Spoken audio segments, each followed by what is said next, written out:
오늘 여러분이 학습하실 학습 내용의 주제를 살펴보시고 이번 시간에 학습 목표를 확인하시길 바랍니다.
안녕하세요. 이번 주에 공부할 내용은 사실 약간 이론적인 내용이고요. 어떤 구체적인 회계에 대한 내용이라도 회계 전반에 걸쳐서 나타나는 현상들에 대한 해석 기준을 제공하는 내용들입니다. 약간 어렵게 느껴질 수 있으신데요. 좀 마음 편하게 갖고 내용이 그런 내용이구나 그런 내용이구나 약간 직관적으로 받아들이실 마음가짐을 하시는 게 좋지 않을까 싶습니다. 귀한 시간 쪼개서 지금 컴퓨터 앞에 앉아서 열심히 수업하고 계신 거니까요. 힘내서 수업을 진행해 보도록 하겠습니다. 그래서 이번 시간에 공부할 내용은 재무회계에 대한 개념 체계에 대한 얘기인데 이게 뭘 말하는 것이냐면 여러 가지 재무회계 내용을 쭉 하기 위해서는 여러 가지 틀이 있고 룰이 있고 여러 가지 정보들이 있다는 얘기죠. 이런 정보들이라는 게 과연 재무보고, 회계 정보, 재무회계에서 어떠한 목적에 따라서 이루어지는지 그리고 어떠한 정보가 우리가 의사결정함에 있어 유용한 정보가 될 수 있는 속성을 갖고 있는지를 공부하는 것입니다. 왜냐면은 회계 정보는 많아요. 너무 많아. 근데 너무 많아서 생성을 하는데 돈도 많이 들어. 비용도 많이 들어. 또 그걸 읽고 해석하는데 수업 코스가 또 들어. 근데 그 정보 안에는 옥석이 있다는 얘기죠. 귀한 자료와 귀하지 않은 자료가 있다는 얘기죠. 근데 어떤 건 귀하고 어떤 건 귀하지 않다는 것을 구분하려면 어떠한 기준이 있어야 됩니다. 그런 기준에 대한 내용들이 오늘 지금 공부할 내용에 포함되어 있습니다. 그래서 그런 내용을 보시고 우리가 이런 내용들이 우리가 기본적으로 옥석을 가리는 기준이 되는 내용이구나 라고 판단하시면 될 것 같습니다. 그래서 그런 내용들 하나씩 살펴보도록 하겠습니다. 첫 번째, 기본적으로 재무회계 개념체계는 외부 이용자를 위한 재무제표의 작성과 철시에 있어 기초가 되는 개념을 나타내는 것을 개념체계라고 합니다. 이런 개념체계 자체가 회계 기준은 아니에요. 그러니까 회계 기준에 대한 내용을 말하는 게 아니라 회계 기준은 그 위에 상부에 있고 이 상부 하에서 어떠한 정보가 어떻게 제시되는 게 도움이 된다 하는 하부적인 속성으로 개념체계를 작성해서 제공하고 있는 것입니다. 그래서 이런 재무보고를 위한 개념체계의 주된 적용 범위는 첫 번째, 재무의 목적이 있습니다. 어떠한 게 목적이다. 목적 뭐였죠? 맞습니다. 재무회계 목적 뭐예요? 다양한 정보 이용자들에게 의사결정에 도움이 되는 유용한 정보를 제공하는 게 제공의 목적이거든요. 그런 목적에 대한 내용을 할 것이고, 이런 재무제표를 기본적으로 구성한 요소에는 어떠한 정의에 따라서 요소가 구성되고 그걸 어떻게 특정 인식할 거냐, 그리고 어떠한 정보가 과연 유용하냐라는 질적 정보에 대해서 얘기를 해보고자 하는 게 재무정보에 대한 개념체계의 적용 범위입니다. 그래서 다음과 같은 트리 구조 하에서 모든 내용이 만들어집니다. 그래서 이 트리 구조 내용만 잘 인식을 하시면 뒤에 나오는 내용 중 상당 부분이 커버가 되니까요. 이 그림을 먼저 잘 이해하셨으면 좋겠습니다.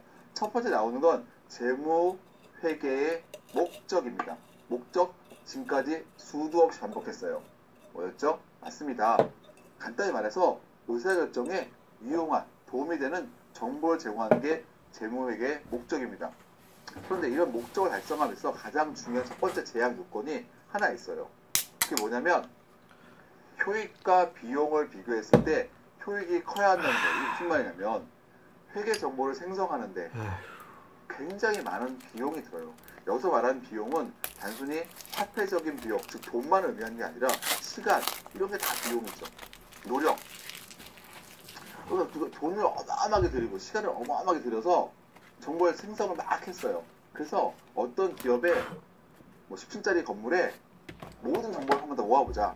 그래서 뭘 모았냐면은 거기 종사하는 종업원들의 숫자 뿐만 아니라 가족의 숫자, 가족의 친척의 숫자, 이걸 다 모았어. 근데 모았는데 어디다 써먹을 건데? 그렇게 정말 중요한가? 물론 굳이 생각을 해보자면 종업원이 있고 부양 가족이 많어. 그러면 뭔가 돈을 더 많이 벌어야 돼. 그러니까 훨씬 더 일을 열심히 할 거야. 이렇게 긍정적으로 생각할 수 있다는 얘기죠. 근데 그런 사람 뽑아야겠어. 할 수도 있지만 그게 직접적인 관련성이 있냐라는 건 인과관계 찾기 어렵다는 거죠. 그러니까 우리가 어떤 회계 정보라는 걸 생성할 때 비용과 그 정보를 이용해서 얻을 수 있는 효익을 비교해서 반드시 효익이 비용보다 커야 돼요.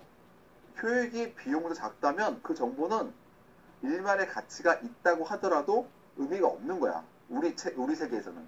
우리 세계에선 효익이 중요해요. 어떤 정보를 인해서 얻을 수 있는 효익이 비용보다 반드시 커야 하는 게 첫 번째 제약 요건입니다. 두 번째, 균형을 이뤄야 돼요. 균형을. 어떤 쪽에 치우치지 않고 균형을 이룬 정보가 기본적으로 제공돼야 됩니다. 그런 기본적인 제약 요건 하에서 크게 나눠지면 기본 가정이 있고 질적 특성이 있는데, 먼저 기본 가정부터 보겠습니다. 기본 가정은 회계를 하기 위해서 가장 기본되는 가정을 의미하는 것이고, 이 기본 가정은 한 가지예요. 뭐냐? 계속 기업의 가정입니다. 고잉 컨선이라고 하는데, 계속 기업의 가정, 무슨 말이냐면 회사는 망할 거라는 특별한 증거가 없다면 지속된다는 거예요.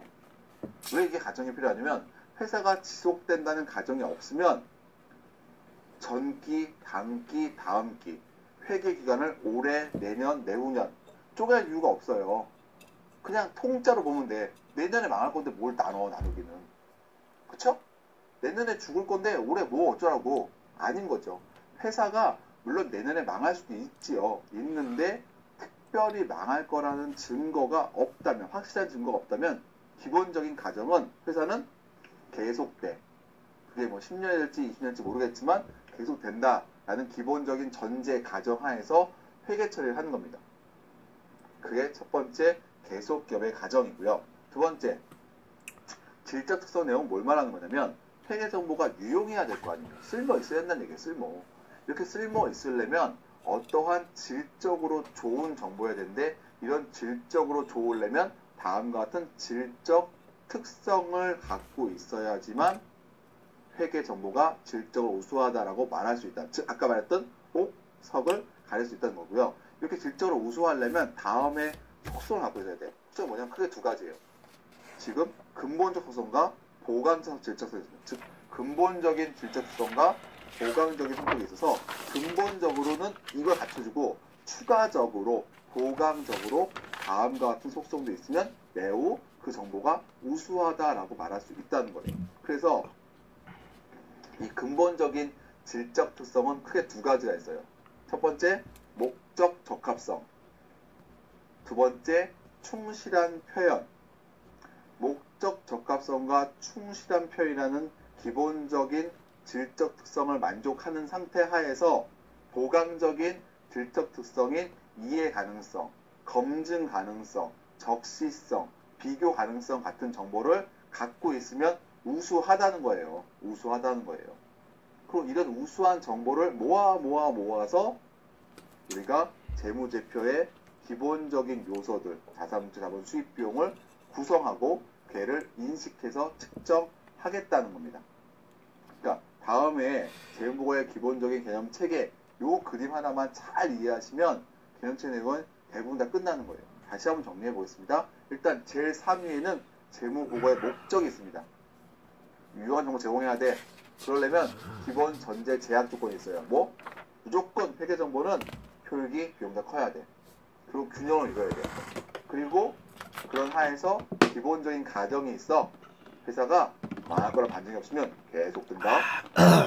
기본적인 가정이 있어. 그런 가정을 충족시키기 위해서 여러 가지 정보가 제시돼야 되는데 그런 정보들을 우수하다 말할 수 있다면 다음과 질적성이 있는 경우에 우수하다 말할 수 있다는 것이고 그러려면 근본적인 질적성과 보강적인 질적성이 있어야 되는 것이고 근본적인 특성은 크게 두 가지예요. 목적 적합성과 충실한 표현. 물론 그 밑에 하부 속성 세 가지가 있는데 각각 그건 뒤에서 공부하겠습니다. 그리고 보강적으로 이해, 검증, 적시 뭐 이런 것들이 충족되면 보강적으로 우수하다라고 말 수 있다는 얘기죠. 이 기본적인 트리 구조를 머릿속에 넣고 계속 진행해 보도록 하겠습니다. 첫 번째, 목적, 유용한 정보 제공. 너무 많이 반복했죠? 넘어가도록 하겠습니다.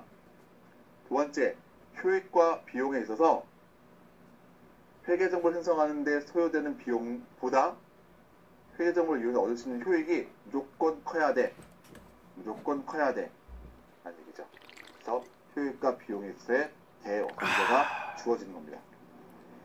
두 번째, 질적 특성 간의 균형을 이뤄야 돼요. 균형.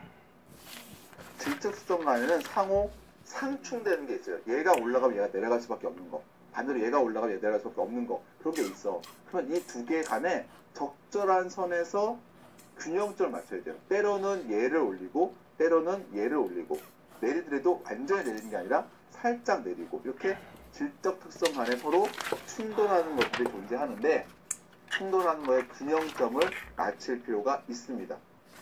그래서 그것을 우리가 균형을 맞춰야 한다라는 것이고요. 그래서 회계정보를 활용하면서 복합적으로 검토해서 균형을 이루는 유용한 정보를 선택해야 한다라는 뜻인 겁니다. 이런 질적 특성은 아까 말했다시피 내용 이런 겁니다. 유용한지를 판단한다. 질적 특성을 가지고 유용성을 판단할 수 있다. 그리고 유용성을 판단하니까 그에 따라서 어떠한 회계 처리를 적용할지 선택할 수 있다. 선택할 수 있다. 그리고 그 선택에 따라서 특정 정보를 포함할지 말지를 결정할 수 있다.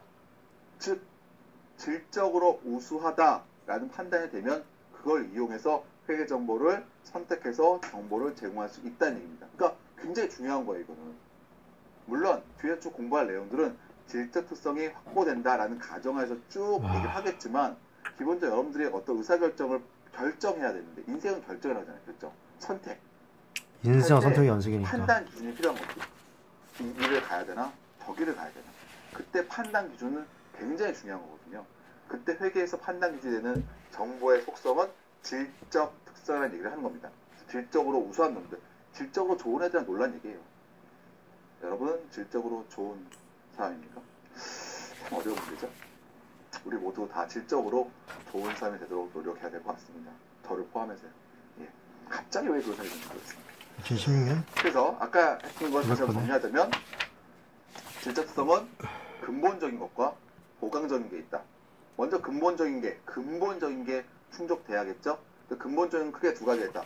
목적 적합성과 충실한 표현이 있다. 여기서 공부해 볼게요. 목적 적합성은 뭘 말하는 거냐? 목적 적합성은 내가 어떠한 회계 정보를 이용해서 의사결정할 때와 이용하지 않고 의사결정할 때 차이를 발생시키는 정보를 말해요. 무슨 말이냐? 쉽게 말하면 이런 거예요. 제가 뭐랄까? 여러분이 소개팅을 나간단 말이에요. 소개팅을 나가는데 소개팅 나가기 전에 소개팅 상대방의 사진을 봤어. 그걸 가지고 소개팅을 나갈지 말지 결정하려고 해. 근데 그 사진이 무슨 사진이냐면 백일 사진이야. 백일 사진. 백일 사진. 그러면 백일 사진을 보냐 안 보냐가 여러분의 소개팅을 나가냐 안 나가냐에 중요한 영향을 미치나요? 미치면 그 사람도 약간 이상한 거야. 그쵸? 즉 어떤 정보를 이용했을 때 당연히 이용하지 않았을 때에 비해서 보다 우수한 의사결정을 할 수 있어야 되는 거죠. 그런 속성을 우리가 목적 적합성이라고 합니다. 그리고 이런 목적 적합성이라는 것을 충족시키기 위해서는 예측가치, 확인가치, 중요성이 있어야 돼요. 첫 번째 예측가치. 사진을 보고 예측할 수 있어야 돼. 어우, 사진 보니까 여기 뒤에 소개팅 나올 사람이 루킹 굿이야. 예측할 수 있어야 돼. 백일 사진 보고는 예측이 안 된다는 거잖아요. 그러니까 목적 적합성이 없는 거야. 두 번째. 사진을 보고 나갔더니 사진에 루킹 굿이었어? 나갔더니 정말 루킹 굿이야. 혹은 루킹 굿이 아니야. 확인할 수 있어야 돼. 사후적으로 사전에 예측한 정보를 확인할 수 있는 속성이 갖고 있어야 돼요. 그리고 중요성. 나는 외모는 중요하지 않아. 사진은 의미 없어 나한테. 그 외모를 중요하지 않는 사람한테는 사진의 정보가 중요하지 않다는 거지. 백일 사진이 됐든 어떤 사진이 됐든. 즉 정보를 이용한 사람 입장에서 중요성이 다르다는 거예요. 상대적으로. 그런 속성까지 충족시키면 목적 적합성이 있다라고 판단하는 겁니다. 두 번째, 충실한 표현. 말 그대로 충실하게 표현하라. 표현, 충실하게 잘하자. 어떻게 하면 잘할 수 있는데, 첫 번째, 완전한 서술. 완전한 서술. 완전하게 하자. 내 맘대로 빼고 넣고 하지 말고 완벽하게 잘 기술하자. 두 번째, 중립적으로 하자. 이 사람 입장에서 보면은 이렇고 저 사람 입장에서 보면 저래. 그래서 경영자 입장에서는 예를 들어서 이익을 크게 만들고 싶어. 근데 뭐 다른 사람 입장에서 이익을 적게 보고하고 싶어. 그렇다면 크게 해야 돼, 작게 해야 돼요? 아니죠. 가장 정확하게 중립적으로 해야겠죠. 그게 질적 특성을 확보한다는 얘기예요. 그리고 당연히 오류 없어야 될 거 아니에요. 그렇죠? 그러니까 다음에 세 가지 완전한 서술, 중립적 서술, 오류 없는 서술을 가지고 충실한 표현이 인지 아닌지 판단하겠다는 겁니다. 그렇죠? 그래서 목적 적합성, 충실한 표현 내용이 상정된 거고요. 그다음에 보강적으로는 비교 가능성. 비교라는 건 사실 좋은 거예요. 물론 우리가 비교하지 말자 부정적인 측면에 얘기하지만 비교를 해야 경쟁을 하고 경쟁을 해야 발전할 수 있거든요. 제가 말씀드린 경쟁은 건전한 경쟁을 말하는 겁니다. 선의의 경쟁을. 그러니까 비교할 수 있어야 돼. 즉 우리 회사가 다른 회사랑 비교했을 때 잘하고 있는지 못하는지 알아야 되는 것이고, 또 우리 회사가 전년도와 올해를 비교해서 전년도 잘하고 있는지 전년도 못하고 있는지 비교해야 돼요. 비교할 수 있어야지 그 정보를 가지고 투자자 입장에서도 이 회사가 다른 회사보다 잘하네? 이 회사가 작년보다 좋아졌네? 보고 의사결정할 수 있다는 얘기죠. 그래서 비교할 수 있어야 한다. 그 다음에 적시성은 내가 필요한 시점에서 필요한 정보가 있어야 한다는 얘기예요. 그래서 회계 정보라는 걸 어떤 회사가 10년에 한 번씩 만들어. 그래서 2000년에 한 번 만들었고 또 한 번 2010년도에 만들어. 그럼 만약에 내가 어떤 사람이 2009년도에 어떤 회사에 투자하고 싶어. 그러면 이용할 수 있는 가장 최근 정보는 2001년도 거예요. 9년이나 지난 정보를 가지고 그 회사 주식을 살지 말지 의사결정한다는 거 합리적일까요? 아니죠. 최소한 2009년도에 주식하려면 암만 적어도 2008년 정보 갖고 해야 돼요. 그래야지 회사가 많이 변했던 것을 반영된 정보가 있을 거 아닙니까? 즉 내가 의사결정을 할 때 그 시점에서 적절한 시기에 적절한 시기에 정보를 제공받아야 한다라는 정보가 적시성입니다. 그 다음에 검증 가능성.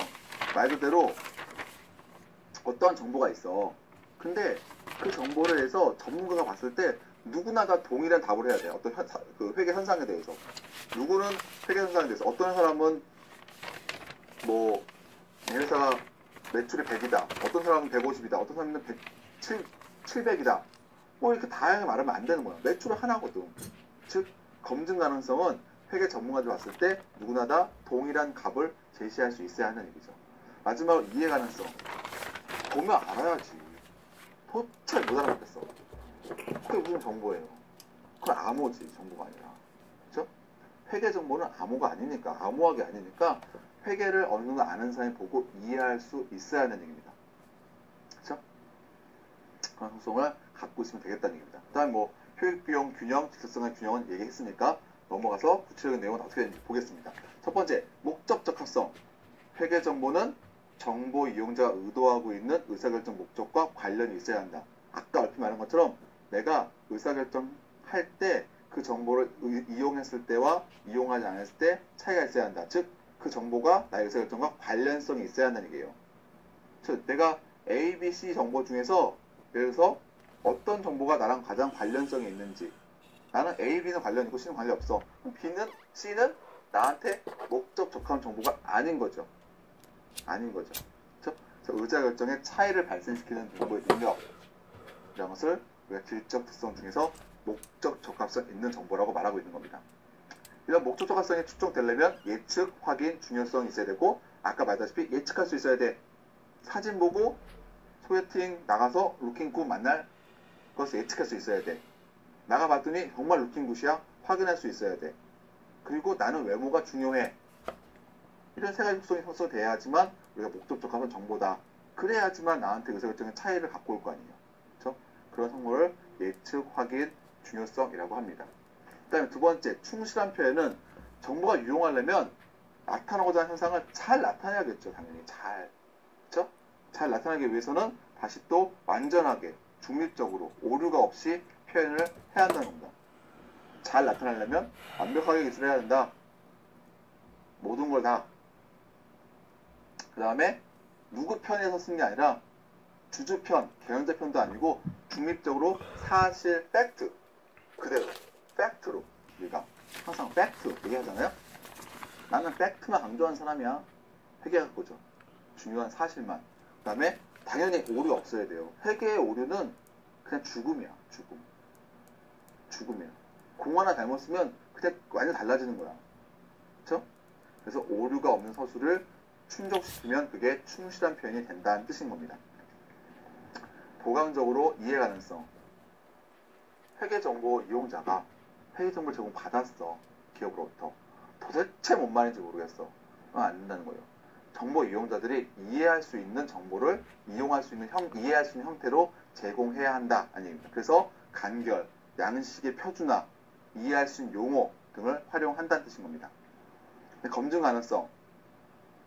합리적인 판단을 할 수 있고 서로 독립적인 다른 관찰자가 어떠한 서술을 봤을 때 다 동일하게 답을 제시해야 돼요.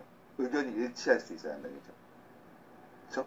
그래서 나온 정보가 있고, 그 다음 세 번째 정보가 아니 20이 어디서 적시성. 내가 정보를 필요한 그때, 적시에, 제때에 이용하게 될 수 있어야 한다 라는 얘기입니다. 그런 정보를 우리가 적시성이라고 표현합니다. 보니까 이거 20이 어디 있는 거죠? 이거 부채 총계 얼마야? 40이지? 확실하잖아. 근데 중요한 건 이거지. 자본 어디 있어? 자본? 여기 어디 봐도 자본이라는 단어가 나오진 않아요. 근데 80이라는 게 나왔어요. 80이라는 단어가 안 나와. 그럼 이거 뭐 계산해야 되는 건데 80 자본 어디 있냐고 망할. 응? 적고 싶게 안 되네 진짜. 자본이 뭐지? 자산 총계 마이너스 부채 총계 아닐까?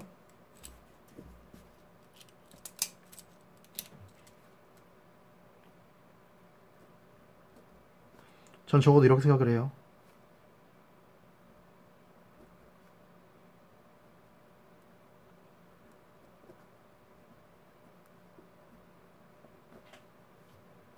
그럼 뭐 80이니까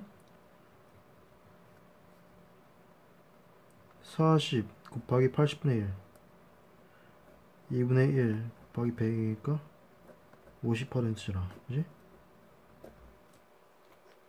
자기 자본 이익률 ROE는 해서 어쩌라고 주주 지분에 대한 운용성과. 그래서 자기 자본 이익률이 뭐예요? 순이익이 얼마야? 50 나누기 자본 20 나누기 80이니까 25%지? 그지?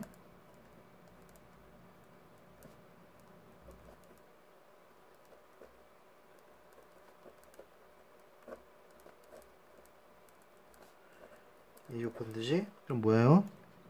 50%랑 25%예요. 한 문제 풀었네 드디어. 아래는 금속 제조업체인 A 기업의 제조업체다. 재무자료다. A 기업의 주가이익 비율 PER 고려하여 적정 주가를 올바르게 적셔라. PER은 특정 주식이 주당 시가를 주당 이익으로 나눈 수치로 주가가 1월 주당 수익이 몇 배가 되는지 알아야 한다. 그래서 A 기업의 EPS는 10만 주를 나누라. 2억 원 나누기 10만 주?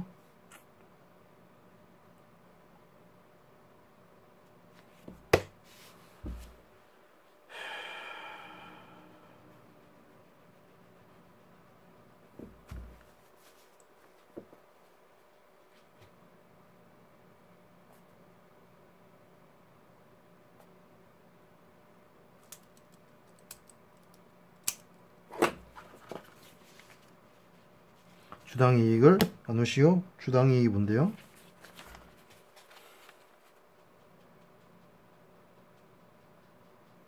(10만 주) 분의 2억 원.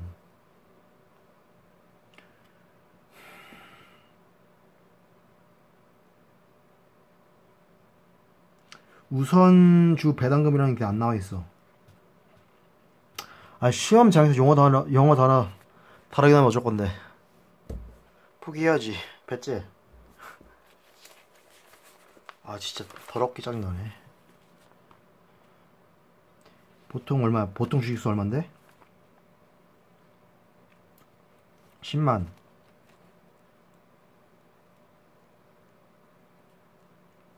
왜? 지금 주당 수익이, 주당 이익이 보통 주식수잖아. 10만 주분의 당기 순이익 2억 원 마이너스 우선주 배당금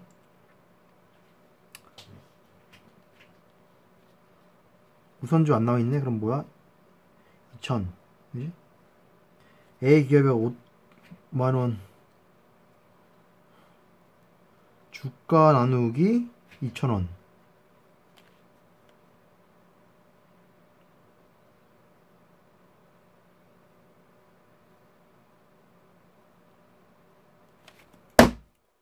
(25지)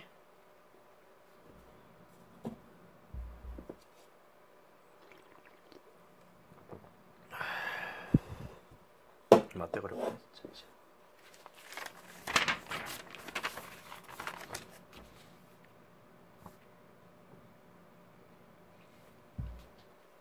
유동자산 2만원, 현금 만원, 매출채권은 만원, 5천원, 어쩌라고 그래서 당좌 비용, 당좌 비율,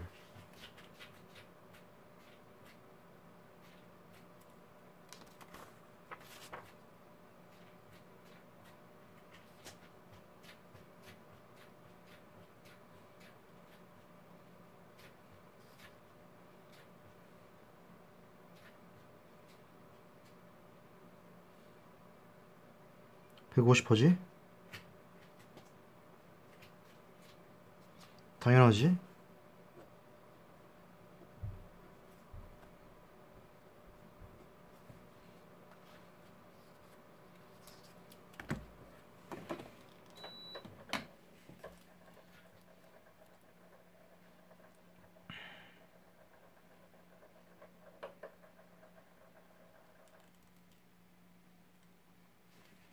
산업평균이 뭔데?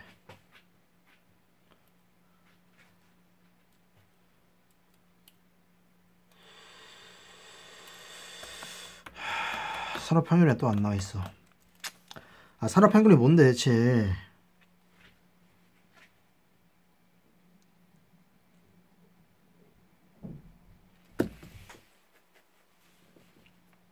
보기 A의 운전자분은 산업평균 대비 낮은 수준이다.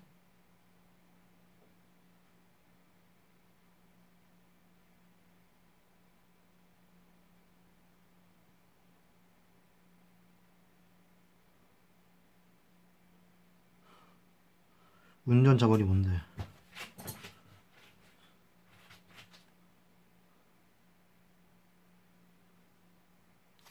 여기 있네.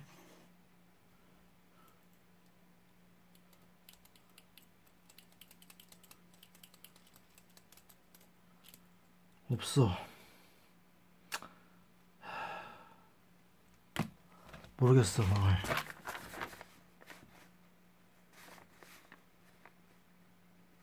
아, 산업평균이 뭔데?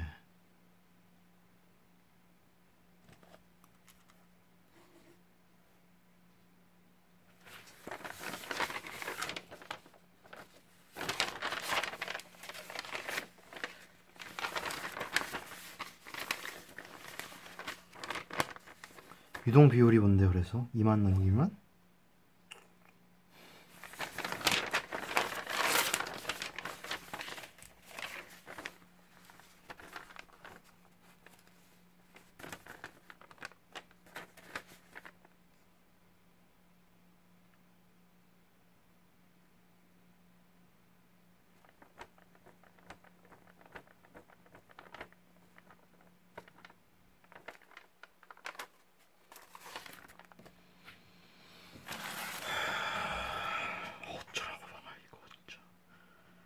운전 자본을 또 매출 채권 전율